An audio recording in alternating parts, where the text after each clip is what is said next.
Hey everyone, thanks so much for tuning in. As the title of this video suggests, I actually made a Damascus billet this last week. So I just want to show it to you guys, kind of talk about the process and where I'm going from here with this piece of steel. So last Saturday I went down to Grizzly Forge, or Grizzly Iron Forge. It's here in Phoenix, Arizona, and I took a Damascus making class.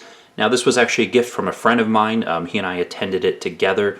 Pretty small class. There were just 4 students and 2 instructors, and we forged this piece of Damascus steel here using 15N20 and 1095 steel.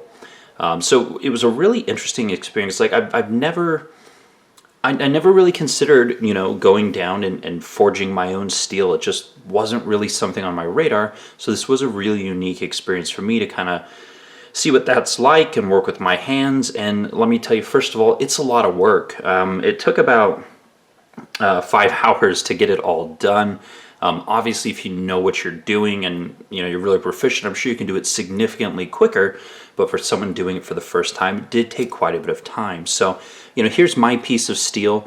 I went with a raindrop pattern type of Damascus, and the way that you make this was actually really fascinating. So we had the 2 pieces of steel, and they'd already been welded together. They were soaking in kerosene.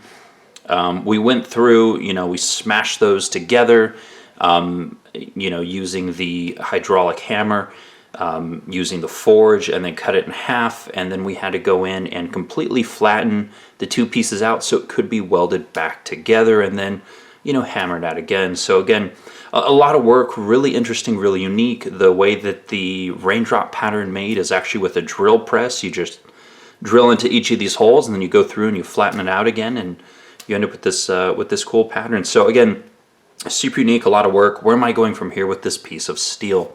So since this was made here in Arizona, where I live, and I forged this piece of steel, I wanted to send this out to an Arizona knife maker to hopefully turn this into a kitchen knife for me. And so there's a guy up in northern Arizona named Laramie Jackson. I'll put a link down to his Instagram in the description box below. But it's going to go out to him, and he's going to hopefully use this piece and create a kitchen knife with it. And the other thing that I requested is that he use Arizona ironwood for the handle scales. So the Damascus was made here in Arizona. It's going to an Arizona knife maker using local Arizona materials for the handle.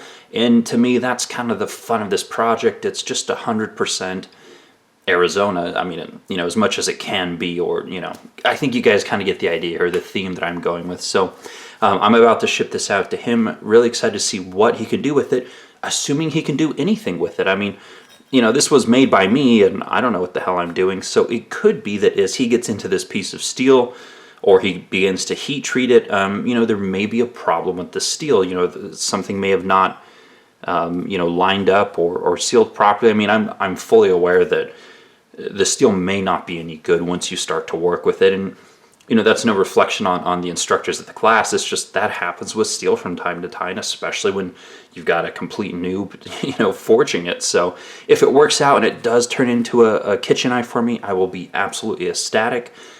If Laramie starts working on it, he's like, hey, there's a problem with the steel's no good, it started to delaminate, or, it cracked in the heat treat process, well, I won't be surprised. Let's put it that way. So anyways, I just wanted to share this with you guys. Apologize, I've got this little yellow thing down here.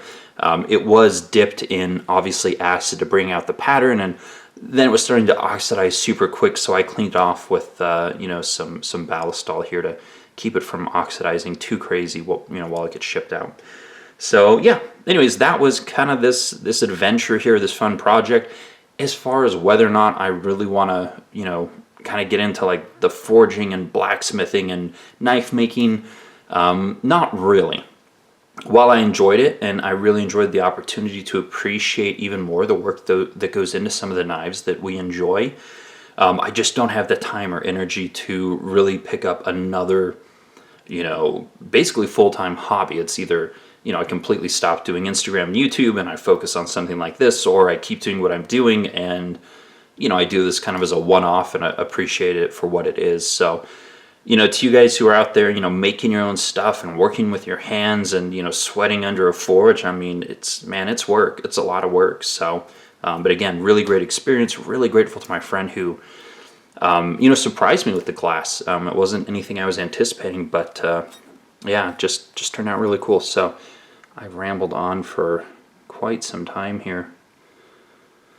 So yeah, completed this using a drill press with 2 different size bits to get the different patterns here throughout. So yeah, when it, if it does become a knife, I'll do another video, kind of show you guys phase 2 or perhaps the final phase of this knife. So thanks so much for watching. More videos to come, and I'll see you guys soon. Take care.